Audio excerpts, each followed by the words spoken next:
Hi friends, అందరికీ నా హృదయపూర్వక నమస్సుమాంజలు. రెండవ శక్తి 50వ భాగం. అన్నిటినీ కలిపే శక్తే ప్రేమ. ఈ లోకంలోని సకల జనులు ఒకరినొకరు ప్రేమించుకుంటే బలవంతులు బలహీనుల్ని లొంగదీసుకోరు.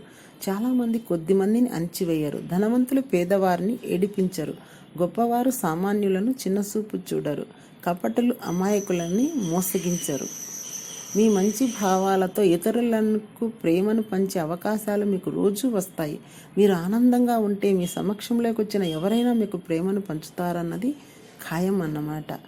మీరు ఎవరికైనా ప్రేమను ఇస్తే దాన్ని తిరిగి పుచ్చుకుంటారు మరింత ఎక్కువ పరిమాణంలో. మీరు ఒకరికి ప్రేమను ఇస్తే వారు మళ్ళీ మరొకరికి ప్రేమను పంచితే ఆ విధంగా ఎంతమందో ప్రభావితులవుతారు. మీ ప్రేమ ఎంతెంత దూరం ప్రయాణిస్తుందో చూడండి. అంత దూరం ప్రయాణించి మళ్ళీ అది మిమ్మల్ని సానుకూల పరిస్థితుల రూపంలో, వ్యక్తుల రూపంలో చేరుకుంటుంది. అదేవిధంగా మీరు ఇతరులను ప్రతికూలంగా ప్రభావితం చేస్తే ఆ గొలుసు అలాగే సాగి తిరిగి ప్రతికూల పరిస్థితుల రూపంలో, వ్యక్తుల రూపంలో మీ దగ్గరికే వస్తుంది. మీ ఆరోగ్యం, ఉద్యోగము మొదలైన వాటి మీద ప్రతికూల ప్రభావాలు పడతాయి. మీరు ఏ బాహ్య విషయానికైనా విచారపడితే ఆ బాధ ఆ విషయంగా వచ్చింది కాదు, దాని గురించిన మీ ఆలోచనల్లోంచి వచ్చింది, మీ అంచనాలలోంచి వచ్చింది. దాన్ని ఏ విషయమైనా ఏ నిమిషంలోనైనా మీరు చెరిపేసుకోవచ్చు. మీరు ఉత్సాహంగా, కుతూహలంగా ఉన్నప్పుడు మీ భావాలు మీ దగ్గరకు వచ్చే ప్రతి వారిని ప్రభావితం చేస్తాయి.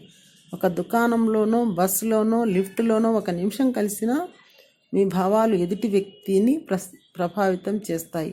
ఒక్క నిమిషపు ప్రభావం మీ మీద కూడా ఊహించలేనంతగా ఉంటుంది.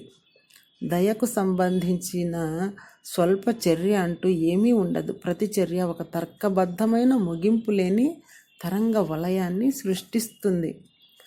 ప్రతి మానవ సంబంధానికి ప్రేమ ఒక జవాబు, ఒక పరిష్కారం కూడా. మనం ఎప్పుడూ ప్రతికూలతలతో ఏ సంబంధాన్ని పెంపొందించుకోలేము.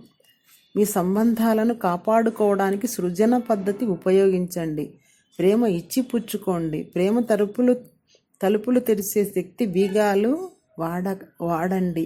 మీరు ఇష్టపడే విషయాలను గమనించండి. ఒక జాబితా వేయండి. మీకు ఇష్టం లేని, ప్రేమించని వాటికి దూరంగా ఉండండి. ఒక పరిపూర్ణమైన బాంధవ్యాన్ని ఊహించుకోండి. అది ఎంతో ఉన్నతంగా ఉన్నట్లు ఊహించండి. ఆ బాంధవ్యాన్ని మీ హృదయపూర్వకంగా అనుభూతించండి.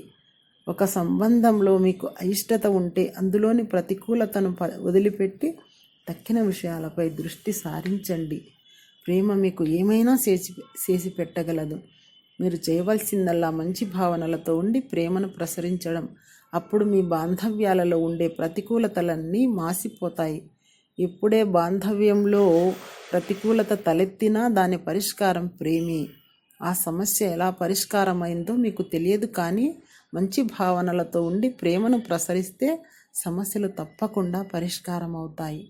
బుద్ధుడు, లావోస్తు, జీసస్, మహమ్మద్ వీరందరూ ఇచ్చిన సందేశాలన్నీ ప్రేమను గురించి స్పష్టంగా ఉన్నాయి. Thank you.